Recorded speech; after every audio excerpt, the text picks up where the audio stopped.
here for you. Fox 4 News starts now. Hello, I'm Dan Godwin with a look at what's making news in North Texas. Investigators are working to determine what caused an explosion at a downtown Fort Worth hotel that injured 21 people. One person is in critical condition, 4 others listed as serious, and the rest have minor injuries. Firefighters say the explosion at the Sandman Signature Hotel may have been caused by a gas leak. Atmos was called in to turn off the gas. People reported feeling the blast around 3:30 p.m. yesterday. It sent debris into the streets, and several streets near the hotel will remain closed during the investigation.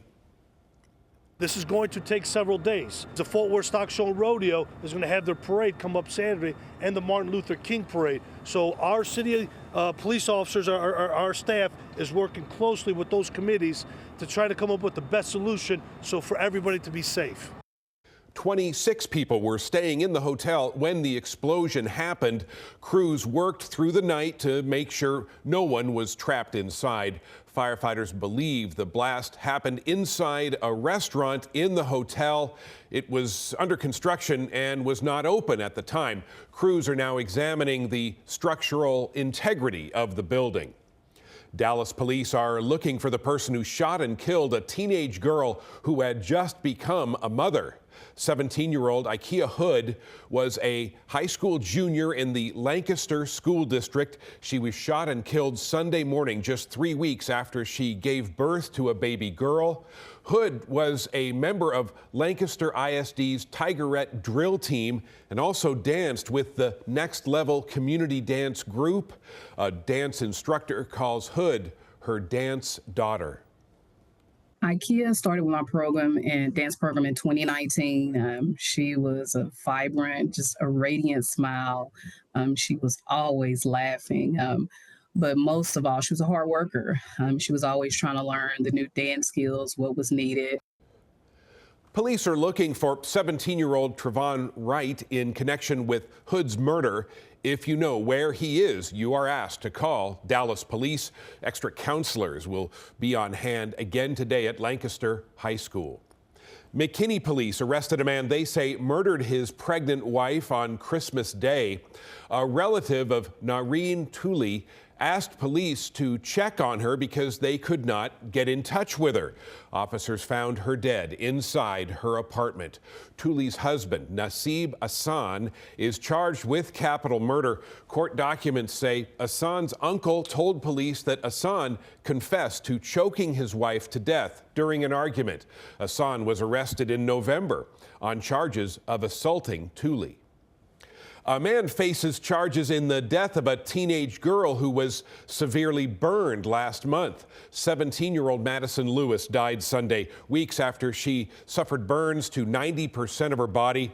It happened in mid-December during a party in Jacksboro, 60 miles northwest of Fort Worth. Investigators say 23-year-old Sebastian Lindsay threw gasoline on a fire that Lewis was standing near.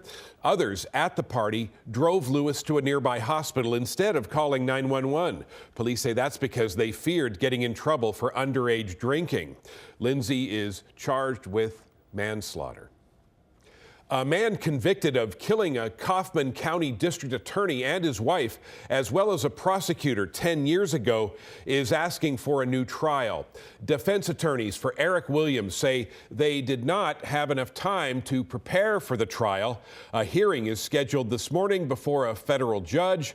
Prosecutors say Williams, a former justice of the peace, committed the murders in 2013 to get revenge for being prosecuted for theft a year before. Williams is on death row, but an execution date has not been set. A funeral service held today for longtime Congresswoman Bernice Johnson. Family, friends, and dignitaries from across the country gathered at the Concord Church in the Redbird area of Dallas to celebrate Johnson's life. She is remembered for many firsts, including being the first black woman elected to public office in Dallas. She served in the state legislature, then represented North Texas in Congress for 30 years. During today's service, videotaped messages were played from Vice President Kamala Harris and former President Bill Clinton. Her life will inspire generations to come. May God continue to bless the entire Johnson family. She was always my friend in storm and sunshine. She was always fighting for people she believed in and causes she supported. The heat never bothered her. She just stood up for what she thought was right. A final tribute to Johnson will take place tomorrow afternoon, where a graveside service is planned at the Texas State Cemetery in Austin. President Biden was among the guests at a wake and prayer service for Johnson last night at Concord Church in the Redbird area. The president appeared at the gathering after it had begun. He became well acquainted with Johnson while she served in the House and he was a U.S. Senator. Mr. Biden did not deliver remarks at last night's service. Coming up on Fox 4 News, the Cowboys' Mike McCarthy getting ready to face off against his old team. Hear why the coach says the less said about that, the better. And here comes Old Man Winter. We'll have the latest coming up.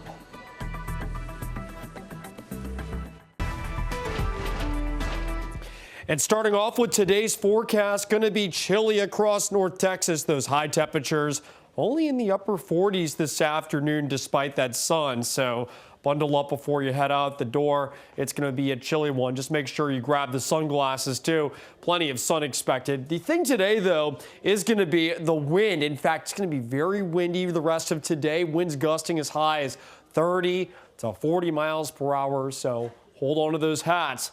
It's going to be blustery out there. The winds do calm down tonight. And I think by the time you wake up tomorrow morning, it's going to be quite cold across the area. I'm thinking lower 30s here in the Metroplex, but most spots seeing a light freeze outside of the Metroplex overnight. So make sure you protect those plants, protect those pets, though this is not going to be a pipe freeze or anything heading into tonight.